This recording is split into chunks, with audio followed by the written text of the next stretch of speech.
Hi, welcome to Silver Proving Grounds Arms Warrior. Basically, it's just going to be a quick wave-by-wave guide, just to make things simple. I'm not going to use any cooldowns while doing this, just basically to show you just pretty much it's not incredibly DPS dependent. You don't really have to have incredible amounts of DPS to do this. Now, one of the most important things when you're doing this is to simply spread your Rend around. Your Rend is your most damaging ability. Most damaging single target ability. And heck, half the mobs will die just from putting your Rend on it. Really, I have to admit, Arms Warrior rotation just seems kind of weird at the moment, which you have no Rage Dump except for an AoE ability. Now, I could Blade Storm and make this really easy. There's no real reason not to, other than, of course, I've just decided not to use cooldowns. I'll probably be using my Siege Breaker talent, the level 100 abilities. Warriors really don't seem to have any issue with AoE stuff, with the combination of Dragon's Roar and Blade Storm and Whirlwind as a Rage Dump. So, I made certain... Oh. First thing to really pay attention to, these Amber Globes.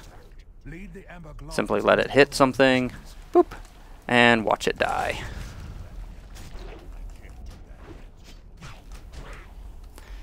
And let's kite this into this guy. Come here. And he's dead. And he's dead. You see, I'm not really even doing the rotation perfectly. I'm literally just auto-attacking and rending stuff, and it's really all you have to do. Oh.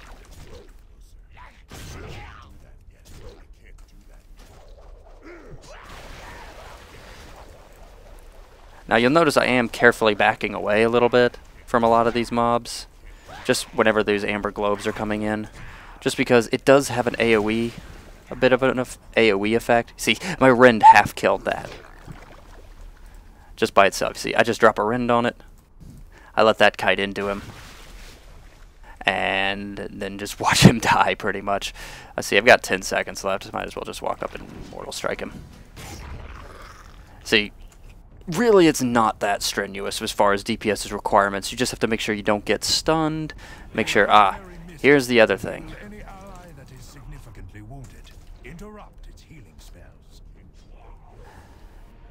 These buggers are the ones you have to make sure you interrupt there. Oh, I actually just interrupted him with the Siege Breaker, which I guess works too. Let's dump some rage. And down he goes. Rend you, and rend you. And then just spam Whirlwind. And as you can see, not really that difficult.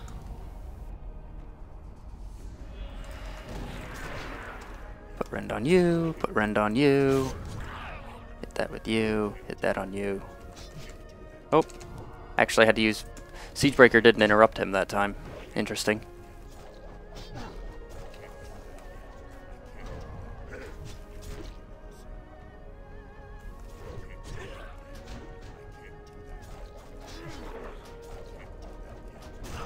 And got him down. It's basically, make sure you always focus these mostly first. I've DPS this guy just a little bit just to push him down a bit, but make sure you always kill the healers first. You don't want to be wailing on something else and have their heal suddenly go off on something. So make sure you're always focusing on them. That way you can just interrupt them with your interrupt. Make sure they don't heal them. Because generally speaking, even if they do get a heal off, you'll still probably be able to make it. As you can see, I have plenty of time left. And I'm not even using any cooldowns.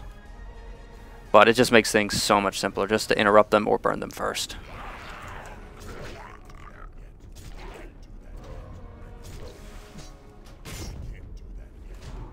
Huh. Apparently Siegebreaker actually can interrupt them, which I could find interesting, but it works. Alright, and he's dead. The other thing is to recognize actually when... Actually, I didn't really want that to happen, but you know what, whatever. Oh, he's already dead.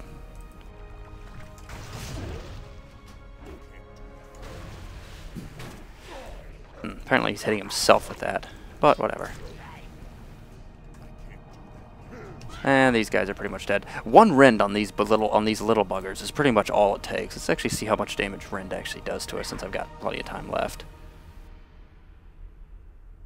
Will it finish him off? Yep. Pretty much one rend on these little guys just kills them. And considering rend is very cheap, it might almost be better just to spread rend around. Now, let's make sure this bugger gets hit. Here, come here.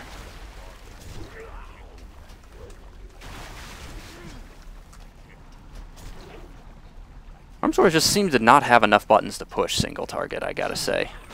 And he's dead, though. And let's just put rend on everything. Let you get hit there. And you're dead. Let you get that out, but I'm just gonna kill you. And I'm just gonna kite this over and let this hit him. As you can see, I've got plenty of time left. Not really in a hurry. Rend. And you know what? That might do it. That's actually probably going to do it. Got 18 seconds left. Let's actually find out. As you can see, the DPS requirement isn't incredibly heavy. Actually, he might not do it. So let's just Mortal Strike him once, finish him off. But as you can see, big thing is rend. That is your key to killing everything here.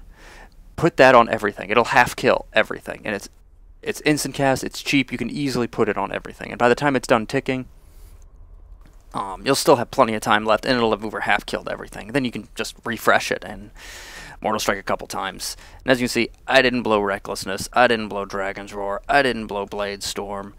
I mean, heck, I didn't even really hit Siegebreaker that many times. Make sure you simply spread your rend around, spam Whirlwind on the little bunnies, and make sure to burn the healers first. You do have to pay attention and use your interrupt on their heal, or just hit them with the right time with Siegebreaker. But make sure you interrupt those heals and kite the Amber Globes around. Remember the key, you don't have to do your rotation perfectly in Silver. The DPS requirement is not that strenuous.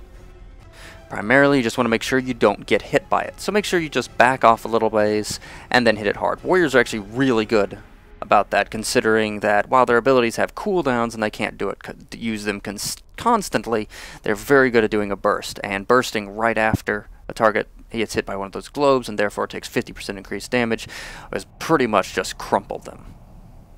Anyways, thanks for watching, and I hope this helps.